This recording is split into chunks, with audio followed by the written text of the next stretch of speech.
Roland stepped through the glass doors of Evergreen Medical Center, his hand resting protectively on his rounded belly. 5 months pregnant and glowing with that special omega radiance. He should have felt excited about today's checkup. Instead, butterflies danced in his stomach for all the wrong reasons. The waiting room buzzed with activity. Expensive handbags sat beside designer shoes. Alphas in business suits accompanied their omega partners, speaking in low, protective tones. Roland smoothed down his simple cotton shirt and made his way to the reception desk. "Name?" the receptionist asked without looking up. "Roland Chun. I have an appointment at 2 o'clock." The receptionist's eyes flickered up, then down to his bare ring finger. Her expression shifted slightly. "Take a seat. Someone will call you." Roland found a chair in the corner and sat down carefully. He dressed simply today because his nicer clothes no longer fit properly. His alpha had offered to come, but Roland had insisted he attend his important business meeting instead. Now, sitting alone among coupled pairs, he wondered if that had been a mistake. "Next patient, please," a sharp voice called out. Roland looked up to see a tall woman in nurse's scrubs standing by the consultation room door. Her name tag read Beatrice Hall, head nurse. She had sharp features and an even sharper expression as she scanned the waiting room. An omega with her alpha stood up, and Beatrice's face transformed into a warm smile. "Right this way, dear. Let's get you comfortable." Roland settled back into his chair. He pulled out his phone and smiled at the screensaver, a photo of him and Adrian from their secret honeymoon. His alpha looked almost relaxed in the picture, a rare soft expression on his usually stern face. 20 minutes passed, then 40. Roland watched as 3 other patients who had arrived after him got called back first. Each time, Beatrice appeared with that same warm smile for the omegas who had their alphas beside them. "Excuse me." Roland finally approached the desk. "I've been waiting for almost an hour. My appointment was at 2. The receptionist glanced at her screen. "The nurse will call you when she's ready. But people who came after me have already gone in. They had more urgent needs." Her tone was dismissive. Roland returned to his seat, confusion mixing with growing discomfort. His back ached from sitting so long, and the baby was pressing on his bladder. He shifted position, trying to find relief. Another 30 minutes crawled by. The waiting room had nearly emptied when Beatrice finally called his name. Her warm smile from earlier was completely gone. "About time," she muttered loud enough for Roland to hear. "Come on then, let's get this over with." Roland followed her down the hallway, unease prickling his skin. Something about her tone felt wrong, hostile even. In the examination room, Beatrice gestured curtly to the chair. "Sit." Roland obeyed, placing his hands on his belly. The baby kicked, as if sensing his tension. "So," Beatrice pulled up his file on the computer, her lips pressing into a thin line. "No alpha listed as accompanying you today, or any day, according to your records. My husband has work commitments. He's very busy." "Your husband?" Beatrice's laugh was cold. "Is that what you're calling whoever got you pregnant?"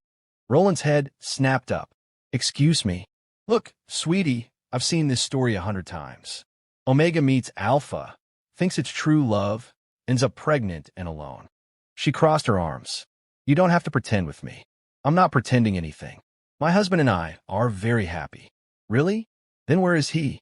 What kind of alpha lets his pregnant omega come to medical appointments alone?" Beatrice's voice dripped with false sympathy. "Let me guess. He promised to leave his wife for you?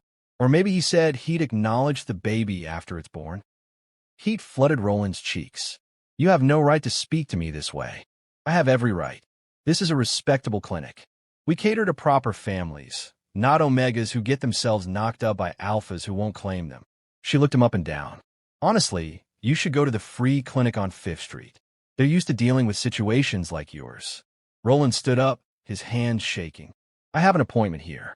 I've paid for your services." "Barely. Your insurance is the most basic level. Do you have any idea what it costs to deliver a baby at Evergreen?" Beatrice moved to block the door. "You're going to end up with bills you can't pay. And then what? You'll expect charity from us. I can afford whatever care my baby needs." "Can you? Because you're wearing a shirt that's seen better days and shoes that look like they came from a discount store." Her eyes glittered with malice. Let me give you some advice, Omega to Omega. The alpha who got you pregnant isn't coming back. They never do. You need to accept reality and plan accordingly. Tears burned Roland's eyes, but he refused to let them fall. You don't know anything about my situation. I know more than you think. I know desperate Omegas who trap alphas with pregnancy, hoping for a meal ticket. Beatrice's voice turned vicious. I know girls like you who think a baby will make an alpha stay when he's already made it clear he doesn't want you. Stop. Roland's voice cracked. Please, just stop. Why? Because the truth hurts? Beatrice opened the door. You know what? I think you should leave. Evergreen Medical Center maintains certain standards, and frankly, you don't meet them. Roland moved past her on shaking legs, one hand supporting his belly. In the hallway, he could feel other staff members watching. How much had they heard? He made it to the waiting room before Beatrice's voice rang out behind him, loud enough for everyone to hear. And another thing, when that alpha doesn't show up at the delivery, don't expect us to feel sorry for you. You made your choices. The few remaining patients in the waiting room turned to stare. Roland felt their judgment like physical blows. He needed to get out, needed to breathe, needed to escape these cruel eyes. He was almost at the exit when the temperature in the room seemed to drop 10 degrees. The glass doors opened and a man stepped through. Roland knew that presence, that particular quality of contained power that made the air feel thicker. His alpha, Adrian Stone, stood in the doorway like an avenging angel dressed in a black suit. At 6'3", he commanded attention without trying. His dark hair was perfectly styled, his expression the cold mask that made business rivals nervous. Everything about him screamed wealth, power, and danger. But it was his eyes that made Roland's breath catch. Those ice-blue eyes that usually remain emotionless were now burning with a fury that made the temperature drop even further. Adrian, Roland whispered. Those terrifying eyes softened for just a moment when they found Roland. Adrian crossed the space between them in 3 long strides, his hands immediately going to Roland's face, tilting it up to search for signs of tears. Did someone hurt you? His voice was deadly quiet. Before Roland could answer, Beatrice's shrill voice cut through the tension. Sir, you can't just barge in here without an appointment. If you need to schedule a consultation, you'll have to speak with reception. Adrian's head turned slowly toward her. The movement was predatory, like a wolf spotting prey. You. That single word dripped with ice. You're the head nurse? Beatrice faltered at his tone, but tried to maintain her authority. Yes, I am. And I'm going to have to ask you to leave if you don't have an appointment. I don't need an appointment. I own this building. Adrian's voice could have frozen fire. I own this entire medical center. And I just heard you verbally assault my husband. The blood drained from Beatrice's face. Around them, the waiting room had gone completely silent. Roland felt Adrian's hand move to the small of his back, pulling him close in a protective gesture. Your husband? Beatrice's voice came out as a squeak. My husband, Adrian repeated, each word sharp as a blade. The Omega carrying my child. The person you just humiliated in front of a room full of strangers. I didn't know. He never said anything about being married to anyone important. Important. Adrian's laugh was terrifying in its coldness. He shouldn't have to be married to someone important to deserve basic respect. But since we're on the subject, let me clarify something for everyone in this room. He raised his voice, addressing the entire waiting area. This is Roland Chinstone, my husband of 18 months, the love of my life, the person I married in private because I have enemies who would use him to hurt me, and the carrier of my child, my heir. Gasps echoed around the room. Roland felt Adrian's arm tighten around him. You. Adrian turned back to Beatrice. You're fired. As of this moment, you no longer work for any medical facility in this city. I'll personally ensure your nursing license is reviewed for ethics violations. You can't do that. Beatrice's face had gone from white to red. I can, and I will. Security. 2 large men in uniform appeared as if summoned by magic. Escort this woman from the premises. She's no longer employed here. As the security guards approached Beatrice, she tried one last time. This isn't fair. I didn't know. How was I supposed to know? You were supposed to treat every patient with respect, regardless of who they're married to. Adrian's voice was steel. You failed at the most basic requirement of your profession. You don't deserve to wear those scrubs. The guards took Beatrice by the arms.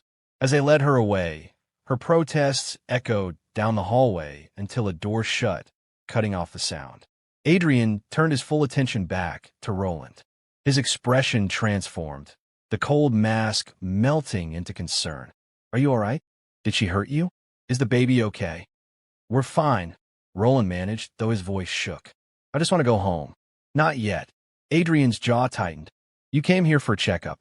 You're going to get the best care this facility can provide. He pulled out his phone and made a call. Dr. Morrison, this is Adrian Stone. I need you at Evergreen immediately.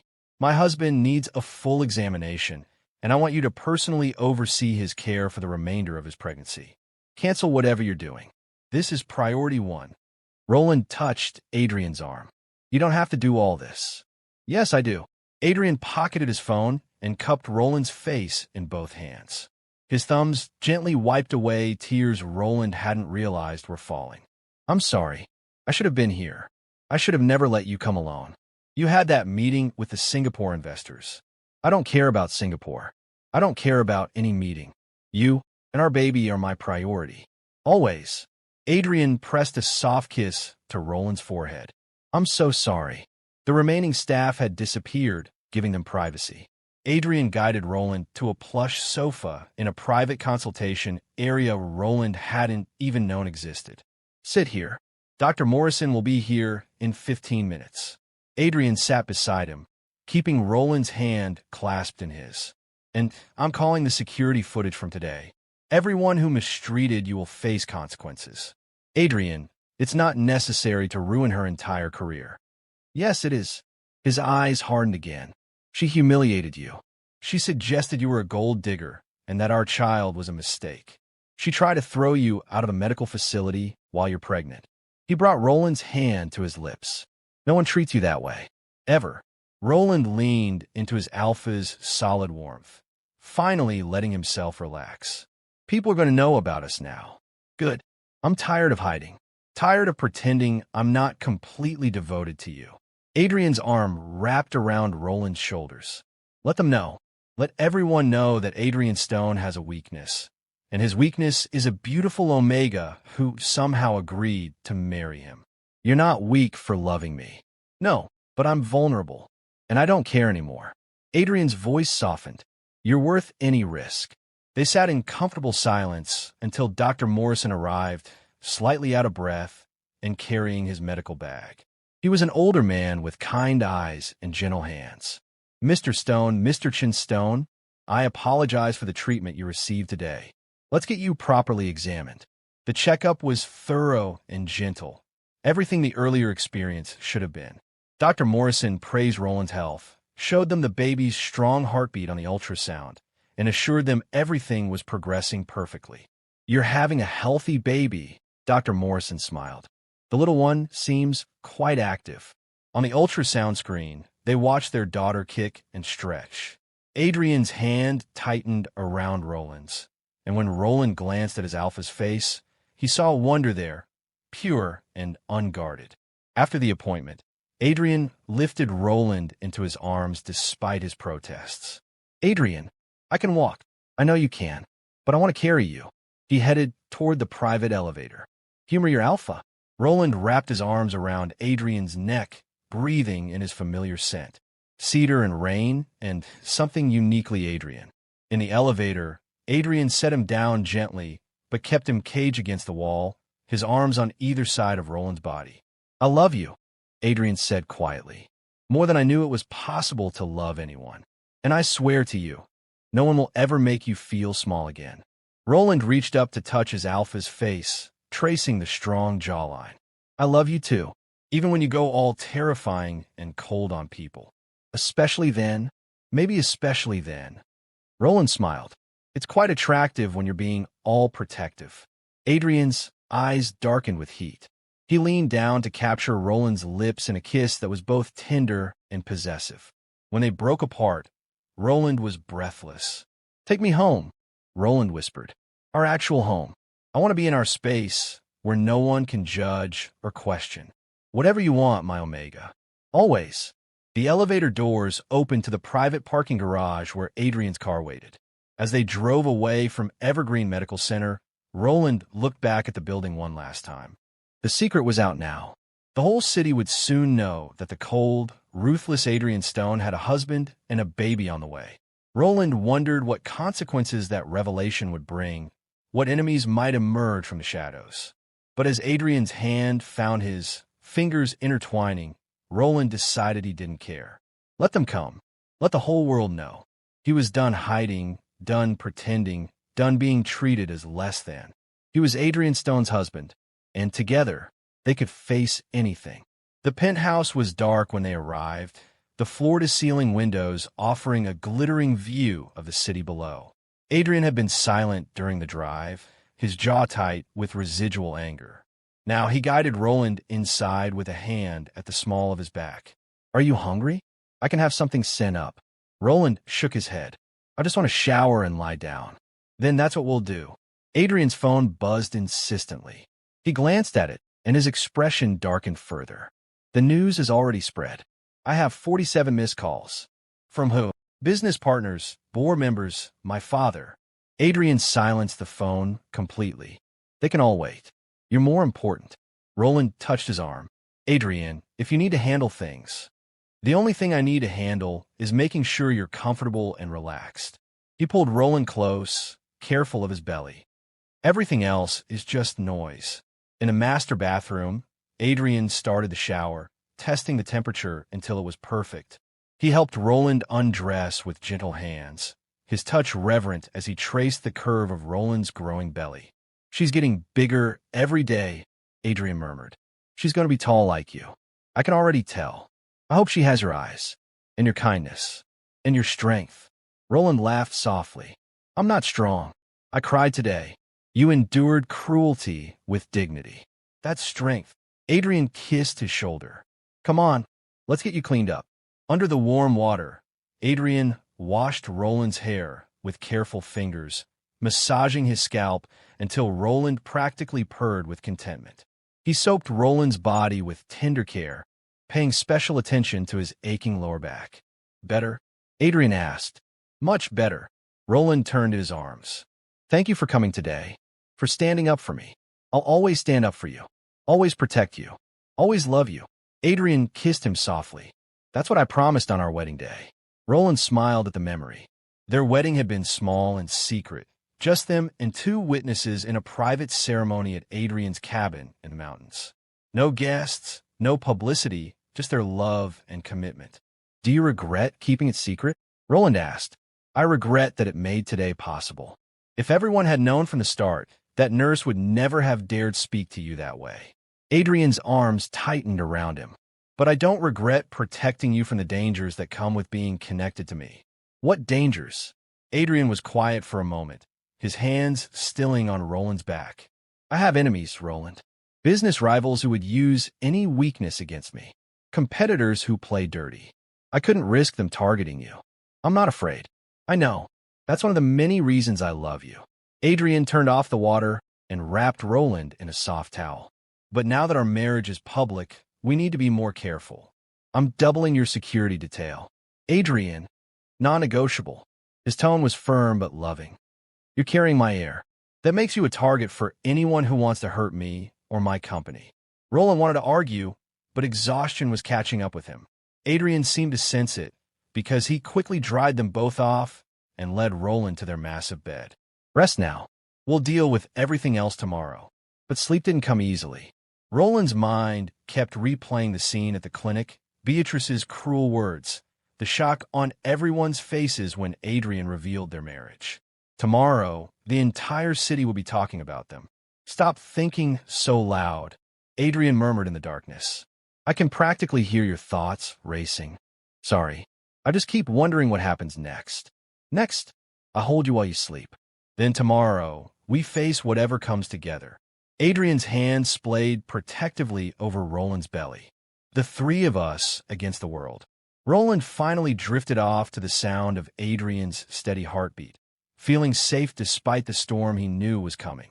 Morning arrived with insistent knocking on the penthouse door. Adrian groaned and extracted himself from Roland's embrace, pulling on pants and a shirt as he headed to see who dared disturb them so early. Roland heard raised voices and sat up carefully. Through the open bedroom door, he could see Adrian's tense posture. "I don't care what father wants. Tell him I'll speak to him when I'm ready. He's threatening to call an emergency board meeting," a female voice replied. Roland recognized it as Kara, Adrian's assistant. "He's claiming your marriage affects company stability. My personal life has nothing to do with the company. He's also saying you've been compromised, that you're vulnerable now." Adrian's laugh was harsh. "Vulnerable? I'm motivated. There's a difference." Roland climbed out of bed and pulled on one of Adrian's shirts. It hung to his knees, covering him modestly as he padded into the living room. Kara's eyes widened when she saw him. She'd known about Roland, had even helped coordinate their secret meetings, but seeing him pregnant and clearly living with Adrian made everything more real. "I'm sorry for intruding," Kara said quickly, "but things are moving fast. The media is camped outside your office building. Your father has already given 2 interviews claiming he knew nothing about the marriage. And there's something else." "What?" Adrian's voice was dangerous. "Victoria Chun is demanding a meeting. She's called 3 times this morning." Roland's stomach dropped. Victoria Chun, Adrian's ex-fiancée, the woman his family had wanted him to marry before Roland came into the picture. "Tell her no," Adrian said flatly. "She says if you don't meet with her, she'll hold a press conference and tell her version of events. She's claiming you abandoned your engagement to her without explanation. Our engagement was arranged by our families and never formalized. She has no claim on me. She's still going to make this difficult." Kara glanced at Roland sympathetically. The media loves a scorned ex-fiancé story. Adrian ran a hand through his hair, frustration evident. "Fine, set up a meeting. But it happens here in my home with Roland present. I want her to see exactly who she's dealing with." "Are you sure that's wise?" Kara asked. "It's necessary. Victoria needs to understand that Roland isn't going anywhere, and neither am I." After Kara left, Roland moved to Adrian's side. "You don't have to do this. I can handle her talking to the media. You shouldn't have to handle anything. Victoria is my past, a past I walked away from happily. She needs to accept that. She's going to hate me. She can hate whoever she wants, as long as she stays away from you." Adrian pulled Roland into his arms. "Are you sure you're okay with her coming here? I can meet her somewhere else." "No, this is our home. She needs to see that." Roland took a deep breath. "Besides, I'm curious about the woman who almost married you. There was never any chance of that marriage happening. I was going through the motions to please my father, but I felt nothing for her. And then I met you, and suddenly I understood what everyone means when they talk about finding their other half." The meeting was scheduled for that afternoon. Roland dressed carefully in a soft blue sweater that Adrian had bought him, one that hugged his belly and made his pregnancy obvious. If Victoria was coming to stake some kind of claim, Roland wanted her to see exactly what she was up against. Victoria arrived precisely on time, dressed in a power suit that probably cost more than Roland's entire wardrobe. She was beautiful in a sharp, intimidating way, with perfectly styled black hair and calculating eyes. "Adrian," she greeted him coldly, ignoring Roland completely. "Victoria, this is my husband, Roland." Victoria's gaze finally landed on Roland, and her lip curled slightly. "Yes, I've heard. Quite the surprise announcement." "Not really," Adrian replied. "We've been married for 18 months. While you were supposedly still engaged to me, we were never engaged. Our families discussed a potential arrangement that I never agreed to." Adrian's voice was firm. "I made my lack of interest clear 2 years ago. You made nothing clear. You said you needed time to think, and then you disappeared." Victoria's eyes flashed with anger. "Do you have any idea how humiliating it was when people started asking when the wedding would be? I had to pretend everything was fine while you were off doing whatever with him. Marrying him, building a life with him, falling in love with him." Adrian moved to stand beside Roland. "Everything I should have done with more honesty, but I won't apologize for choosing Roland." Victoria's laugh was bitter. "Choosing him? Adrian, be realistic. He's a nobody. No family connections, no wealth, no status. What could he possibly offer you that I can't? Love, Roland said quietly, speaking for the first time. I love him. Not his money, not his company, not his family name. Just him. How touching. And convenient, considering you're now connected to one of the wealthiest families in the country. I didn't know who Adrian was when we met, Roland continued calmly. He came into the bookstore where I worked. We talked about literature and life and dreams. I fell in love with a man who listened when I spoke, who saw me as a person, not an omega to be used or controlled. A bookstore worker. Victoria's tone dripped with disdain. How romantic. Tell me, did you plan the pregnancy too? Is that how you trapped him? Adrian moved so fast that Roland barely registered it. One moment he was standing beside Roland, the next he was in Victoria's space, his presence overwhelming. You will not speak to my husband that way. You will not question his motives or his integrity. And you will certainly not imply that our child is anything other than a blessing. His voice was deadly quiet. Are we clear? Victoria actually stepped back, fear flickering across her face. I didn't mean, yes, you did. You meant every word. You're angry and hurt and looking for someone to blame. But Roland isn't responsible for your disappointment. I am. I should have been clearer with you and with my family about my lack of interest in an arranged marriage. Your father promised. My father had no right to promise anything on my behalf. I'm my own person, Victoria. I make my own choices. And I chose Roland. I will always choose Roland. Victoria's composure cracked. Tears filled her eyes, though whether they were genuine or calculated, Roland couldn't tell. I loved you, she whispered. I actually loved you, Adrian. Not the arrangement, not the merger of our families. You. For the first time, Adrian's expression softened slightly. I'm sorry you were hurt. Truly. But I never led you to believe I felt the same way. We barely knew each other. We could have gotten to know each other. We could have built something real. No, we couldn't have. Because I didn't want to. And trying to force something that isn't there only leads to misery. He stepped back to Roland's side. I found what I was looking for. I hope you find it too, but it's not with me. Victoria wiped her eyes, her mask of composure sliding back into place. Your father won't accept this. He has plans that depend on our families uniting. Then he'll have to make new plans. I'm done living my life according to his expectations. Fine. Victoria's voice turned cold. But don't expect me to make this easy for you. If you humiliate me publicly, I'll make sure everyone knows exactly what kind of person your precious Omega is. I'll dig into his past, his family, everything. There's nothing to find, Roland said quietly. I'm exactly what I appear to be. An Omega who fell in love with an Alpha and is now carrying his child. If that's scandalous to you, then I guess you'll have plenty to talk about. Victoria studied him for a long moment, then laughed harshly. You really think you can handle being married to Adrian Stone? You think you can survive in this world? You're a lamb among wolves. Maybe, but I have an Alpha who will protect me. Roland met her gaze steadily. And I'm stronger than I look.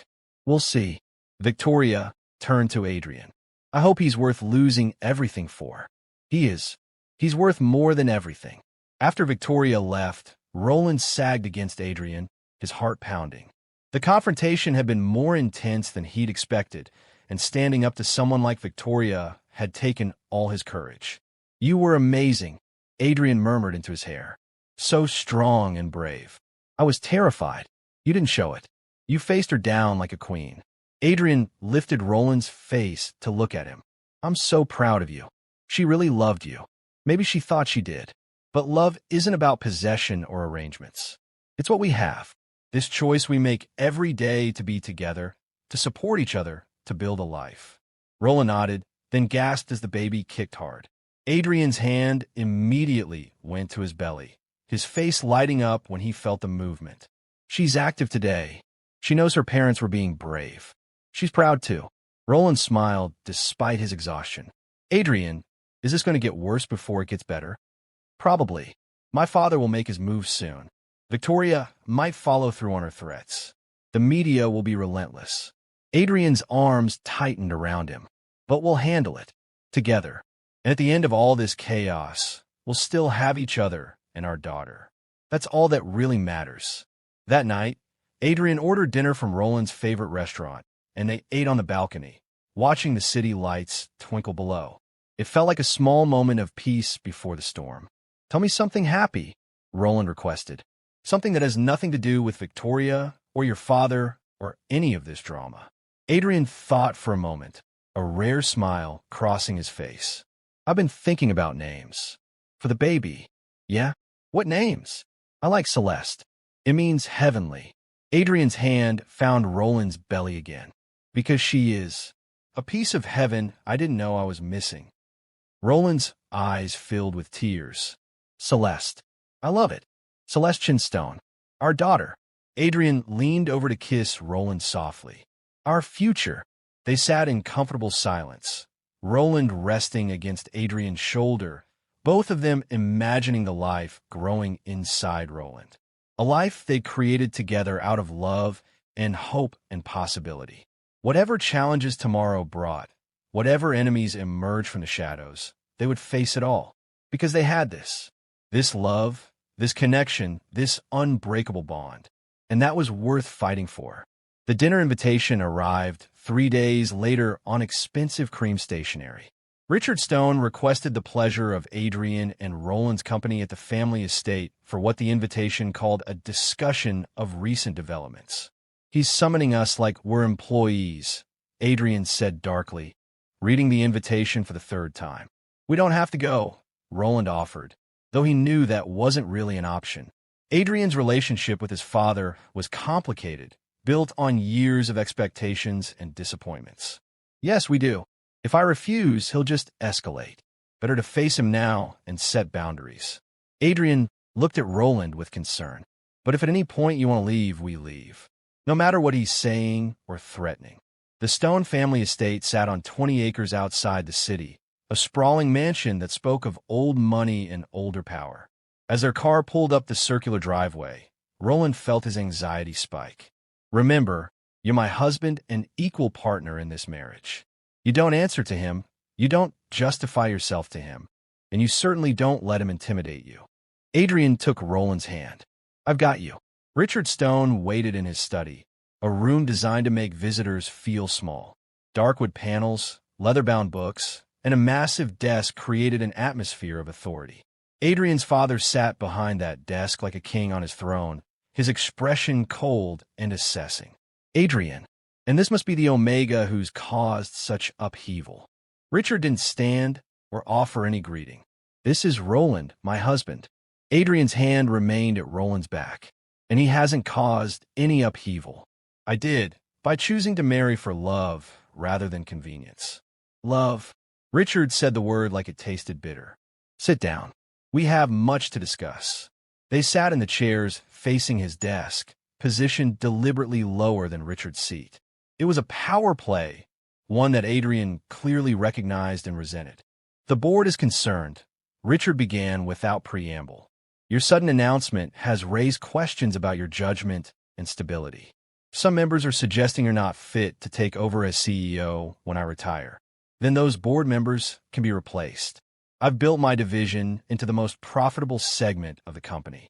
My personal life doesn't affect my business acumen. Your personal life affects everything when you're in a position of leadership. People need to trust you, to see you as stable and reliable." Richard's gaze moved to Roland. "Marrying someone unknown, with no family connections or wealth, raises concerns about your decision-making." Roland felt the criticism like physical blows, but kept his expression neutral. Beside him, Adrian's body had gone rigid with anger. "Roland's background is irrelevant. He's intelligent, kind, and the person I've chosen to spend my life with. That should be enough. Should be, but isn't. Not in our world." Richard opened a folder on his desk. "I had Roland investigated. His family history is concerning." Roland's heart stopped. His family, his past, the things he tried so hard to leave behind. "You had no right," Adrian said dangerously. "I had every right. This Omega is now connected to our family, to our company. I needed to know what we're dealing with." Richard pulled out a document. Roland's parents died when he was 14. He was raised by his uncle, Marcus Chun, until he presented as Omega at 16. Then Marcus kicked him out and took control of what little inheritance Roland's parents left. The boy lived in shelters and with friends until he aged out of the system. He worked multiple jobs to put himself through basic schooling. Every word was true, and every word hurt. Roland had worked so hard to build a life from nothing, and now it was being used as evidence against him. That makes him stronger, not weaker, Adrian said firmly. He survived things that would break most people.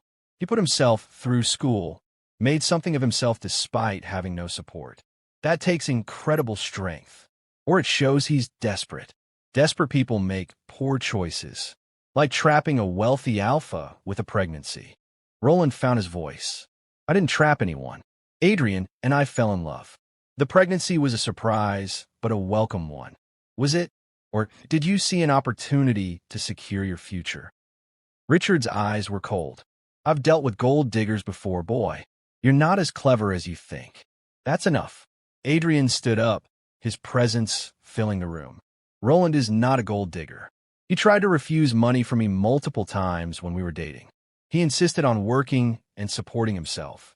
He agreed to keep our marriage secret to protect me, even though it meant giving up the recognition and security that would come with being publicly acknowledged as my husband.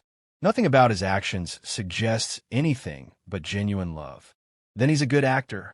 No, father. You're a cynic who can't imagine that people might actually love each other without ulterior motives. Adrian's voice was cold. Is that why mother left you? Because you couldn't believe in real emotion? The mention of Adrian's mother made Richard's mask crack for just a moment. Adrian's mother had divorced his father 5 years ago and now lived overseas, having finally escaped a loveless marriage. Your mother has nothing to do with this conversation. She has everything to do with it.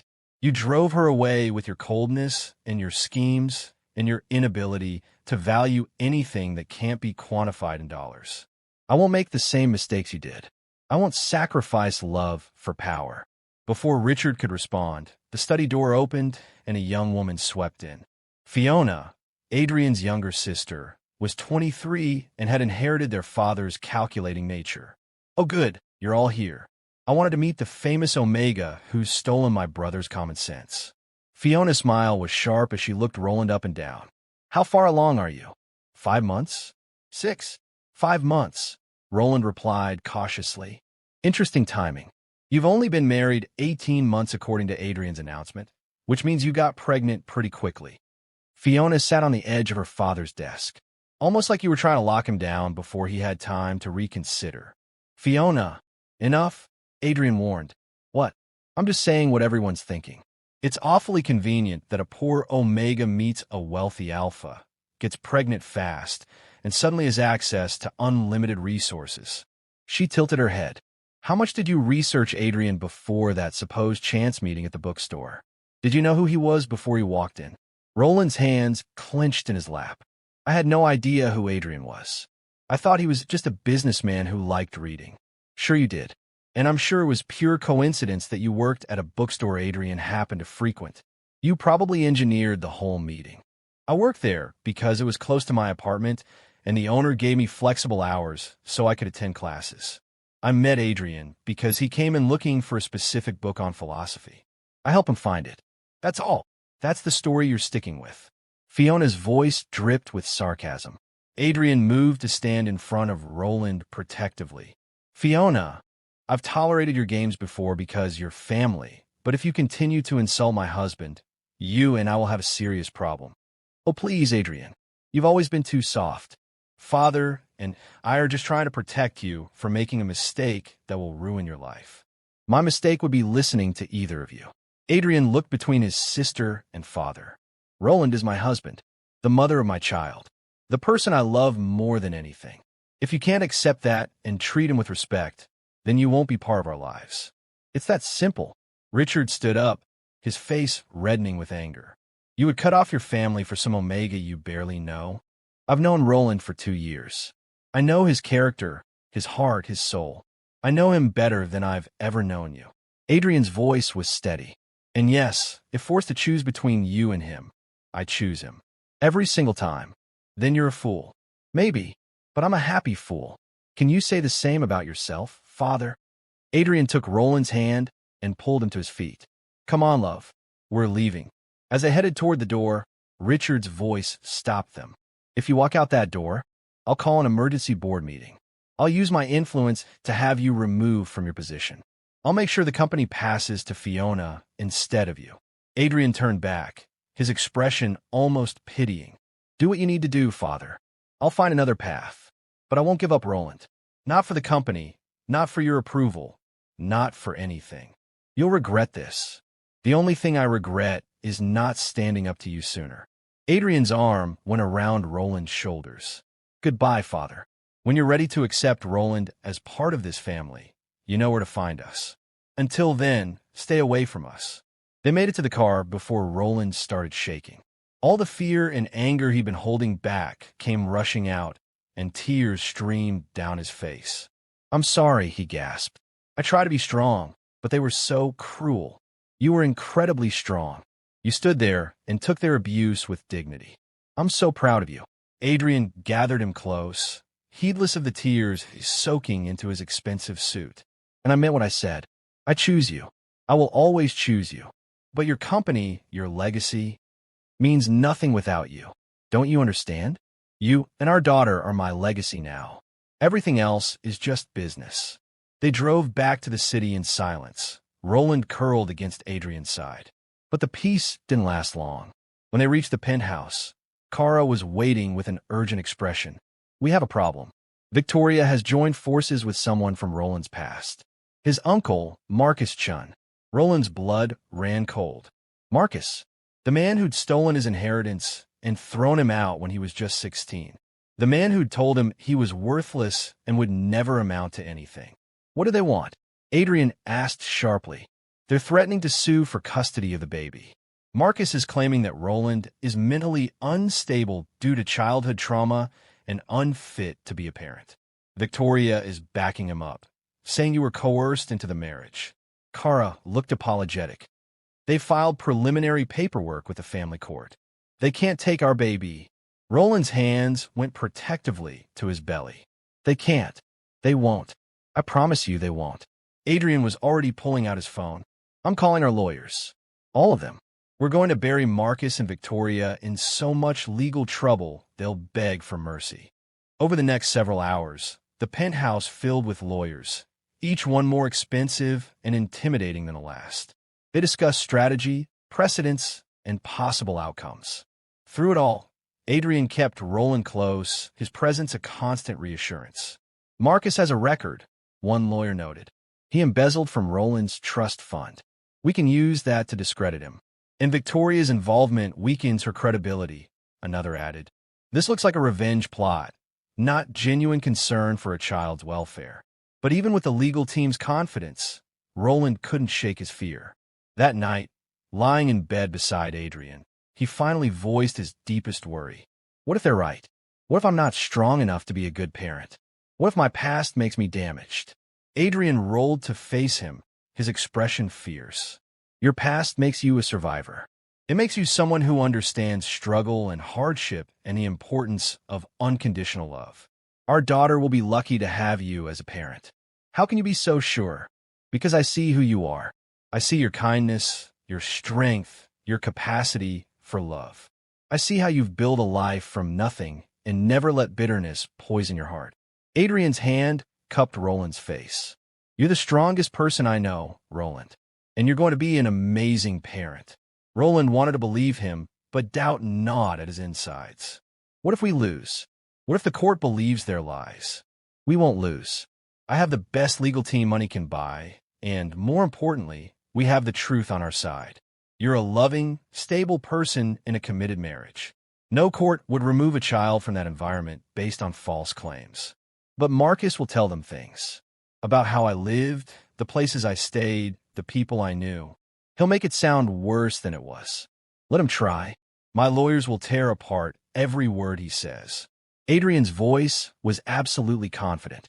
And if he wants to play dirty, we can expose his embezzlement, his abuse, his complete failure as a guardian.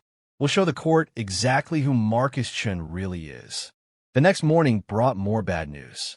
Marcus had given an interview to a tabloid newspaper, claiming that Roland had always been troubled and promiscuous as a teenager. The article implied that Roland couldn't even be certain Adrian was the father of his child. Roland read the article with shaking hands, each lie like a knife to his heart. Adrian snatched the paper away and threw it across the room. It's all lies. Complete fabrication. My lawyers are already filing defamation suits. But people will believe it. They'll think. I don't care what they think. I know the truth. You know the truth. That's all that matters. Adrian pulled Roland into his arms. Marcus is desperate and cruel, but he's also stupid. Every lie he tells is another charge we can bring against him. True to his word, Adrian's legal team moved fast. By afternoon, they'd filed multiple lawsuits against Marcus for defamation, fraud, and attempted extortion. They'd also filed complaints against Victoria for harassment and conspiracy. This is going to get ugly before it gets better, the lead lawyer warned. They're going to fight back with everything they have. Let them, Adrian said coldly. I have more resources, more connections, and more motivation than they could ever imagine. They picked a fight with the wrong alpha. But that night, the stress became too much. Roland woke up with sharp pains in his abdomen, gasping and clutching his belly. Adrian was awake instantly, his face pale with fear. What's wrong? Is it the baby? I don't know. It hurts. Roland's voice was tight with pain and terror. Adrian, something's wrong. Adrian didn't waste time asking questions. He swept Roland into his arms and ran for the elevator, calling for his Roland and alerting the hospital as he moved. Roland clung to him, tears streaming down his face, one hand pressed protectively over his belly. Please be okay, he whispered to his daughter. Please be okay. The drive to the hospital felt endless. Adrian held Roland in the back seat, murmuring reassurances that neither of them believed. Roland could see the fear in his alpha's eyes, the absolute terror that they might lose their child. At the hospital, Dr. Morrison was waiting with the team. They rushed Roland into an examination room, attaching monitors and checking vitals. The sound of the baby's heartbeat filled the room, strong and steady, and Roland sobbed with relief. The baby is fine, Dr. Morrison assured them after a thorough exam. But Roland, your blood pressure is elevated and you're showing signs of extreme stress. This is dangerous for both you and the baby. It's the lawsuits, Roland managed. The threats and the lies and the constant fear. Then the lawsuits need to stop being your problem. Dr. Morrison looked at Adrian. Your husband needs complete rest and minimal stress. Whatever is going on in your lives, you need to shield him from it. Adrian's jaw was tight. Understood. Whatever it takes. They kept Roland overnight for observation. Adrian refused to leave his side, holding his hand through every checkup and monitor reading. In the quiet hours after midnight, with Roland finally sleeping peacefully, Adrian made a series of phone calls. By morning, things had changed. Adrian's lawyers arrived with news. Marcus had been arrested for the old embezzlement charges that had never been properly prosecuted. Victoria's family company had suddenly faced an IRS audit. Both of them had withdrawn their custody threat and issued public apologies. Ow! Roland asked when Adrian told him. I reminded them that I'm very wealthy, very connected, and very motivated to protect my family. They realized that continuing this fight would cost them everything. Adrian's smile was cold. They made the smart choice. You destroyed them. I neutralized threats to my family. There's a difference. Adrian's expression softened as he looked at Roland. I told you I'd protect you. I meant it. Roland should have felt relieved, but instead he felt numb. Was this what their life would always be? Threats and counter-threats, legal battles and power plays? Adrian seemed to read his thoughts. I know this isn't the life you imagined. It's not what I wanted either. But we're through the worst of it now. Marcus is facing criminal charges. Victoria has been humiliated and her family's reputation is damaged. My father knows I'm serious about choosing you over the company. He took Roland's hand. The people who wanted to hurt us have been stopped. Now we can focus on what matters. You, me, and our daughter. Is it really over? The immediate threats are. There will always be challenges, but nothing like this again. Adrian pressed a kiss to Roland's forehead. I promise you, Roland, we're going to have the peaceful, happy life you deserve. Dr. Morrison cleared Roland to go home with strict instructions for bed rest and stress reduction. As they left the hospital, Roland looked up at Adrian's profile, seeing the tension still lingering in his jaw. You scared me last night, Adrian admitted quietly. When you woke up in pain, I thought. He couldn't finish the sentence. I know. I was terrified too. I can't lose you. Either of you. You're my whole world. Adrian's voice cracked slightly. Everything I've built, everything I've accomplished means nothing if you're not with me. We're okay now. We're all okay. And you're going to stay that way. I'm taking a leave from work. I'm going to be home with you until the baby comes. No more meetings, no more business trips, no more anything that takes me away from you. Adrian, you don't have to. Yes, I do. I almost lost you because I wasn't paying attention to how much stress you were under. That's not happening again. His arms tightened around Roland. From now on, you and our daughter are my only priority. As they drove home through the morning traffic, Roland felt the tension finally start to leave his body. The threats were gone. The enemies had been defeated. They could finally focus on being a family. But in the back of his mind, he couldn't help wondering, was it really over, or was this just the calm before another storm? 3 weeks before Roland's due date, everything seemed perfect. Adrian had kept his promise, staying home and doting on Roland constantly. They'd decorated the nursery in soft yellows and whites, filling it with stuffed animals and books. Adrian talked to Roland's belly every night, telling their daughter stories and promises about the life they'd give her. Roland was huge now, uncomfortable and ready for the pregnancy to be over, but also cherishing these last days of it just being the two of them. He watched Adrian assemble a crib with more intensity than most people brought to business negotiations and couldn't help smiling. You're going to be such a good father, Roland said from where he reclined on the nursery's rocking chair. I'm going to try. I never had a good example growing up. Adrian looked up from the instruction manual.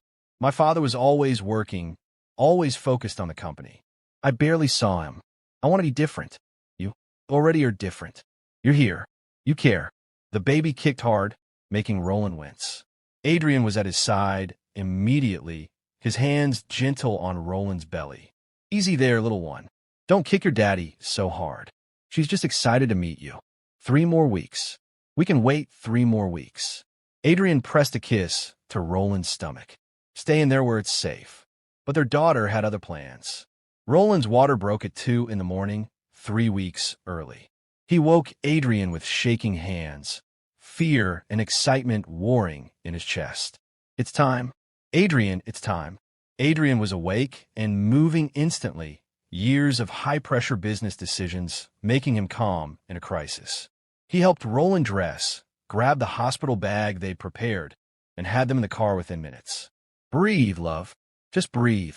We got this. Adrian's hand was steady on Roland's as they drove through empty streets. The hospital was ready for them. Dr. Morrison had been alerted and was waiting when they arrived. The labor progressed quickly, too quickly for Roland to fully process. One moment he was breathing through contractions, the next he was being told to push. Adrian stayed by his side through all of it, letting Roland crush his hand, wiping sweat from his forehead, murmuring constant encouragement. You're doing so well, so strong. I love you so much. The pain was intense, overwhelming, but Roland focused on Adrian's voice, on the promise of meeting their daughter. He pushed when told to push, breathed when told to breathe, and tried not to scream. One more push, Dr. Morrison encouraged. One more, and you'll meet your baby. Roland gathered every ounce of strength he had left and pushed. A cry filled the room, high and strong, and suddenly there was a tiny, perfect baby being placed on his chest. It's a girl, Dr. Morrison announced unnecessarily. Healthy and beautiful. Roland looked down at his daughter and felt his heart expand in ways he hadn't known were possible. She was tiny and red and absolutely perfect. Her eyes were squeezed shut, her little fists waving in the air, her cries already softening as she felt his warmth. Hi, baby girl, Roland whispered, tears streaming down his face. Hi, Celeste. We've been waiting for you. He looked up to see Adrian frozen beside him, staring at their daughter with an expression of absolute wonder. Tears ran freely down the normally cold Alpha's face, and when he reached out to touch Celeste's tiny hand, his fingers were shaking. "She's perfect," Adrian's voice broke. "Roland, she's absolutely perfect. Do you want to hold her?" Roland asked. Adrian nodded, unable to speak. The nurse helped transfer Celeste to Adrian's arms, showing him how to support her head. The moment his daughter settled against his chest, Adrian made a sound somewhere between a laugh and a sob. "Hello, Celeste. I'm your daddy." He bent to press a kiss to her forehead. "I'm going to love you forever. I'm going to protect you and cherish you and make sure you know every single day how precious you are." Roland watched his Alpha fall completely in love with their daughter and felt like his heart might burst. This was everything he'd ever wanted, everything he dreamed of during those lonely years before Adrian. A family, love, home. The next few days passed in a blur of feedings and diaper changes and visitors. Adrian proved to be a natural father, completely unafraid of the tiny baby. He changed diapers without complaint, walked the floor with Celeste when she cried, and sang off-key lullabies at 3 in the morning. Roland caught him one night, standing by Celeste's hospital bassinet, just watching her sleep with that same expression of wonder. "Can't sleep?" Roland asked softly. "I keep thinking I'm going to wake up, and this will all be a dream. That somehow I imagined you and her and all of this happiness." Adrian looked at Roland with suspiciously bright eyes. "I was so empty before you. I didn't even know it was possible to feel this much." "Come here." Roland held out his hand, and Adrian came to sit on the edge of the hospital bed. "It's real. We're real. This family is real. I know. I just keep wanting to memorize every moment, like if I don't pay close enough attention, it'll slip away. We have a lifetime of moments ahead of us. You don't have to memorize them all tonight." On the third day, they had an unexpected visitor. Richard Stone appeared at the hospital room door, looking uncomfortable and uncertain. Adrian immediately tensed, moving to stand between his father and Roland's bed. "What do you want?" Adrian's voice was cold. "I want to meet my granddaughter." Richard's usual commanding presence was muted. "If you'll allow it." Adrian looked at Roland, silently asking his opinion. Roland thought about all the cruel things Richard had said, about the stress he'd caused. But he also thought about forgiveness and second chances and the possibility of healing. "He can come in," Roland said quietly. "But if he says anything hurtful, he leaves immediately." Richard entered slowly, his eyes going to the bassinet where Celeste slept. His expression softened in a way Roland had never seen before. "May I?" Richard asked, gesturing to the baby. Adrian picked up Celeste with practiced ease and, after a moment's hesitation, placed her carefully in Richard's arms. The older man looked down at his granddaughter, and something in his face cracked. "She's beautiful. She has your eyes, Adrian." Richard's voice was rough with emotion. "And your mother's nose." "Her name is Celeste," Adrian said stiffly. "Celeste. That's lovely." Richard looked up at Roland. "I owe you an apology. I was cruel and judgmental and completely wrong about you." Roland blinked in surprise. "Oh, watching my son nearly lose himself with worry when you were hospitalized, seeing how devoted he is to you and now to this child. I realized I was blind. You didn't trap him or manipulate him. He chose you because you're exactly what he needed." Richard's eyes glistened. "And I almost destroyed that with my prejudice and control." "I accept your apology," Roland said after a moment. "But things need to change. You need to respect our marriage and our choices." "I will. I am. I've already started making arrangements to ensure Adrian maintains his position in the company, regardless of who he married. And I've set up a trust fund for Celeste." Richard looked at his son. "I'm sorry, Adrian. I'm sorry I prioritized power over family. I'm sorry I tried to force you into a life you didn't want. Your mother was right to leave me. I pushed away everyone who mattered because I couldn't see past my own ambitions." Adrian's expression softened slightly. "I don't need your trust fund or your corporate maneuvering, father. I just need you to be a decent grandfather to my daughter and to treat my husband with respect. I can do that. I will do that." Richard handed Celeste back to Adrian carefully. Thank you for letting me meet her. After Richard left, Roland and Adrian sat in silence for a while, both processing the unexpected reconciliation. Do you think he means it? Roland finally asked. I think becoming a grandfather scared him, made him realize what he stands to lose if he doesn't change. Adrian settled Celeste in her bassinet and came to sit beside Roland on the bed. Time will tell if it's genuine, but I'm willing to give him a chance. For Celeste's sake, they brought Celeste home 2 days later to a penthouse that felt transformed by her presence. The nursery that had seemed so large now felt cozy and lived in. Celeste's cries filled the space, and somehow, even at 3 in the morning, those cries sounded like music. Adrian took paternity leave, determined to be present for every moment of their daughter's early life. Roland watched him change from the cold, intimidating businessman into a gentle father who made silly faces to get Celeste to smile and who narrated everything he did in a soft, loving voice. Now we're going to change your diaper, little star. Yes, we are. And then we're going to have some milk and maybe a nice nap. Roland fell more in love with him every day. 6 weeks after Celeste's birth, Adrian began planning something big. He wouldn't tell Roland what, only that he needed to be patient. Then one evening, Adrian presented him with an invitation printed on heavy cardstock. A celebration, Adrian explained. Our public wedding reception and Celeste's baby blessing combined. I want to show the world my family. Want everyone to see what I'm most proud of. The event was held at one of the city's most prestigious venues, a modern space with floor-to-ceiling windows overlooking the water. Hundreds of guests attended, from business associates to Adrian's employees to the few friends they'd managed to keep through all the drama. Roland wore a tailored suit in soft gray. Celeste dressed in a tiny white dress that made her look like an angel. Adrian stood beside them in a black suit, his hand never leaving Roland's back. When it came time for speeches, Adrian stood before the assembled crowd with Celeste in his arms and Roland at his side. Most of you know me as someone cold, calculating, focused only on business and success. That was true once. I thought emotions were weaknesses, that attachments made you vulnerable.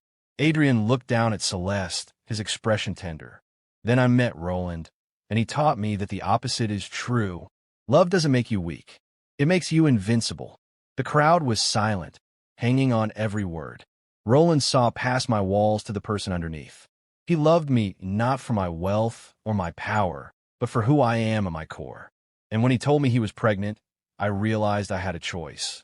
I could continue living a cold, empty life, or I could embrace the terrifying, wonderful possibility of a real family. Adrian handed Celeste to Roland and took out a small box. I gave Roland a wedding ring when we married in secret. Today, I want to give him a new ring, one that represents our public commitment and includes our daughter. He opened the box to reveal a platinum band embedded with a pink stone that matched Celeste's birthstone. Roland's eyes filled with tears as Adrian slipped it onto his finger. Roland Shinstone, you're my heart, my home, my everything. Thank you for loving me, for giving me our beautiful daughter, for making me into someone worthy of this family. Adrian's voice was thick with emotion. I will spend every day of the rest of my life making sure you never regret choosing me. Roland couldn't speak past the lump in his throat, so he just pulled Adrian down for a kiss that was both tender and full of promise. The crowd erupted in applause. When Roland finally found his voice, he took the microphone with shaking hands. I was told I didn't belong in your world, that an Omega like me had no place beside an Alpha like Adrian. But Adrian didn't make me fit his world. He built a new world where we could belong together. That's real love. That's the kind of partnership everyone deserves. Roland looked at Adrian, his heart in his eyes. You saved me, Adrian. From loneliness, from believing I wasn't worth loving, from a life lived in the shadows. You made me brave enough to stand in the light. There wasn't a dry eye in the room. The rest of the evening passed in a blur of congratulations and celebration. Victoria didn't attend, having moved to another city entirely. Fiona came but stayed distant, still processing her shifting relationship with her brother. But Richard was there, holding Celeste with surprising tenderness and introducing her to anyone who would listen as his granddaughter. Later that night, after all the guests had left and Celeste was asleep in her crib, Roland and Adrian stood on their balcony looking out at the city lights. "Do you ever regret it?" Adrian asked quietly. "The drama, the fights, the stress. Was it worth it?" Roland turned to look at his husband, at the man who had walked into a bookstore 2 years ago and changed his entire life. Every single second was worth it. All the pain, all the fear, all the struggle led us here. To this moment, to this family, to this love. I want to give you everything. The world, the stars, anything you desire. I already have everything I want. You, Celeste, this life we've built together. What more could I possibly need? Adrian pulled him close, and they stood there in comfortable silence. Two people who had fought for their love and won. 3 months later found them in a rhythm of family life. Celeste was growing fast, her smiles coming easier, her personality emerging. Adrian had returned to work, but only part-time, still prioritizing family over everything else. Roland had enrolled in online classes to finish his degree, studying while Celeste napped. They had date nights where they'd put Celeste to bed early and cook dinner together, talking and laughing like they had in those early days. They had family days where they'd take Celeste to the park or the aquarium, watching her discover the world with wide, wondering eyes. Adrian proved to be every bit the devoted father he'd promised to be. He changed diapers without complaint, did midnight feedings without grumbling, and turned into complete mush whenever Celeste smiled at him. Roland captured a photo one afternoon of Adrian lying on the floor, making faces at Celeste, his usually stern expression completely transformed by joy. That photo became his favorite, proof that the cold alpha everyone feared was actually the warmest, most loving person Roland knew. One evening, with Celeste asleep in her nursery and dinner dishes done, they retreated to their bedroom. Adrian pulled Roland into his arms, his touch gentle but insistent. "I need you," Adrian murmured against Roland's neck. "It's been so long. Dr. Morrison said we could resume normal activities weeks ago." Roland smiled, his hands sliding under Adrian's shirt. "I've been waiting for you to initiate. I didn't want to pressure you. Your body just grew and delivered our child. I wanted you to be ready. I'm ready. More than ready." What followed was slow and tender, Adrian relearning every inch of Roland's body with reverent touches. He worshipped Roland with hands and lips and whispered words of love, making sure his Omega felt cherished and desired.